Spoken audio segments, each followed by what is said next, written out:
State legislators are our critical level. That's where most of the bad anti-LGBT bills start and then metastasize from state to state. And so that started a movement of fear and some inaccessibility to services and care. The amount of youth suicides have been increasing. Even just the term refuge state, I feel like that already elicits such an emotional kind of response, right? You're seeking refuge. Across the country, there is a push to help the LGBTQ+ community. In some states, bills have been introduced that are criminalizing gender-affirming medical care for the trans youth. In response, some states have introduced refugee protections in order to help families who are trying to leave their home state. There are a lot of people in Connecticut that are ready to handle this. I think we have the resources to do what it takes to be a refuge state, but I think that we also, as a community, have a long way to go. This is Connecticut, one of the most recent states to pass a safe state law for transgender refugees, leaving states like Texas, Alabama, and Arizona. I'm Anise Parker. I'm the president and CEO of LGBTQ Victory Fund and Victory Institute. Too often, our legislators are playing defense.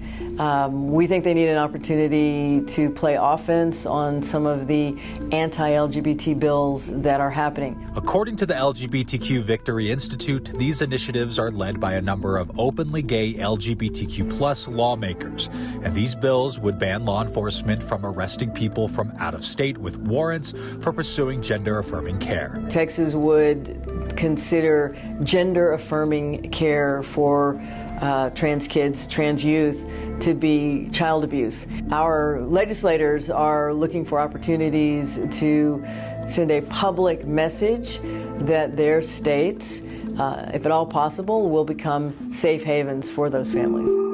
I'm Reverend Aaron Miller, the pastor of the Metropolitan Community Church of Hartford, Hartford, Connecticut. Why is this issue so close to you? So I transitioned in 2008, but I also did not have the resources or opportunity that kids have today. Reverend Aaron Miller has dedicated his church in Connecticut to helping the LGBTQ+ community. He and church member Regina Dighton have opened their church to any trans refugee. People are going to be coming here, as well as to a number of other states, that as a church, as a community, we need to be ready to embrace and to support and really show our full hospitality. But there are states that are passing laws that withhold what already is being treated. And I can't explain to you what that's like, to be treated in the middle of treatment and seeing your whole future ahead of you. And then somebody tells you that you can't have any more medication, no more medical treatment, and your parents are wrong for doing this and will be arrested. But it's more than just access to gender-affirming medical care. Advocates for the trans community say it's also a mental health issue. The New Haven Pride Center says allowing a place for trans refugees to be open and get the medical care they need is something it thinks will help combat mental health issues. My name is Finn Lockwood. My pronouns are they, them, theirs, and I am the transgender programming curator at New Haven Pride Center. Folks who are seeking, medical transition, it is actually actively combating mental illness within trans people, because starting HRT or getting any kind of other procedure medically is life-saving. According to the Trevor Project, 52% of transgender and non-binary youth have considered suicide. The report also shows that for people under age 18, receiving hormones was associated with nearly 40% lower odds of recent depression and of a past year suicide attempt. The folks who are taking their lives are younger and younger.